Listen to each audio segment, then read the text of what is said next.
नमस्कार दोस्तों, हमारे YouTube चैनल एजुकेटरी में आप सबका हार्दिक स्वागत है। फ्रेंड्स, आज हम कक्षा 8 विषय सामाजिक विज्ञान हमारा अतीत भाग 3 इतिहास के अध्याय 1 कैसे, कब और कहाँ के अभ्यास प्रश्नों को हल करने वाले हैं। सबसे पहले है प्रश्न नंबर 1, सही और गलत बताइए। तो यहाँ पर पहला कथन है, जेम्स मिल ने भारतीय इतिहास को हिंदू, मुस्लिम, ईसाई 3 कालखंडों में विभाजित किया है। क्या ये कथन सही है? तो ये कथन हमारा यहाँ पर गलत है। यहाँ पर ये कथन गलत है। स्पष्टीकरण ये होगा कि जेम्स मिल ने भारतीय इतिहास को हिंदू, मुस्लिम, ब्रिटिश इन 3 कालखंडों में विभाजित किया था। दूसरा है ख, सरकारी दस्तावेजों में हमें ये समझने से मदद मिलती है कि आम लोग क्या सोचते हैं। तो ये कथन भी गलत है। प्रश्न ग, अंग्रेजों को लगता है कि सही तरह शासन चलाने के लिए सर्वेक्षण महत्वपूर्ण होते हैं। ये कथन सही है। दूसरा प्रश्न है, जेम्स मिल ने भारतीय इतिहास को जिस तरह कालखंडों में बांटा है उसमें क्या समस्याएं हैं? तो हमारा उत्तर होगा, जेम्स मिल ने भारतीय इतिहास को 3 कालखंडों हिंदू, मुस्लिम तथा ब्रिटिश में बांटा। उसके अनुसार भारत में अंग्रेजों के आने से पहले यहाँ हिंदू तथा मुस्लिम तानाशाहों का ही राज चलता था। जेम्स मिल द्वारा भारतीय इतिहास के इस तरह किए गए कालखंडों में के विभाजन में अनेक समस्याएं हैं जो निम्न प्रकार है। पहली समस्या है, जेम्स मिल द्वारा किया गया कालखंडों का यह विभाजन धर्म पर आधारित था, जो कि उचित नहीं है।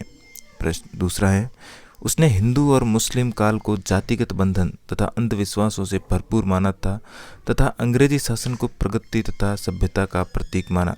तीसरा, इतिहास के किसी दौर को हिंदू या मुसलमान दौर नहीं कहा जा सकता। किसी भी दौर में सभी धर्म एक साथ चलते हैं। चौथा, प्राचीन भारत में भी सभी शासकों का ही एक ही धर्म नहीं होता था। पांचवा, विभाजन का यह आधार सच्चाई से बहुत दूर था। इसका उद्देश्य लोगों को विभाजित कर उनमें फूट डालना था।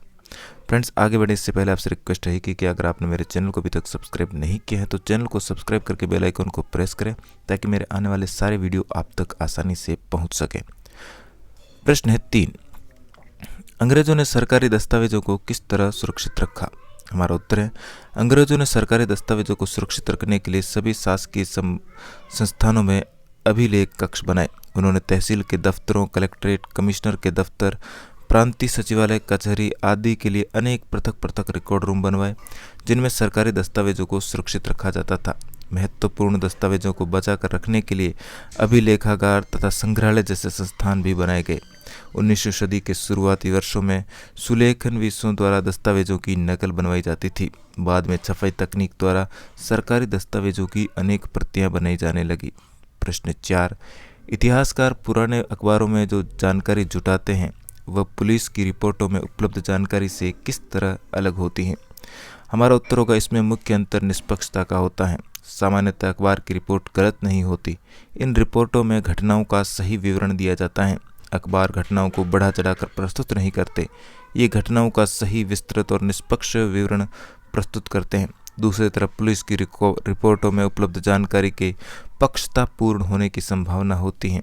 कई बार ये रिपोर्ट्स वरिष्ठ अधिकारियों के दबाव में या उन्हें खुश करने के लिए लिखी जाती हैं। इन रिपोर्टों में जांच अधिकारी व्यक्तिगत रूप से भी पक्षपात कर सकते हैं। अतः यदि इतिहासकार केवल पुलिस रिपोर्टों से उपलब्ध जानकारी पर आधारित रहे तो संभव है कि गलत इतिहास प्रस्तुत हो जाएगा। इसके साथ ही हमारा आज का पाठ यहीं पर समाप्त हुआ। वीडियो अच्छा लगा तो लाइक, शेयर और चैनल पर पहली बार आए तो चैनल को सब्सक्राइब करना बिल्कुल भी न भूलें। मिलते हैं इसी प्रकार के एक और वीडियो में। धन्यवाद।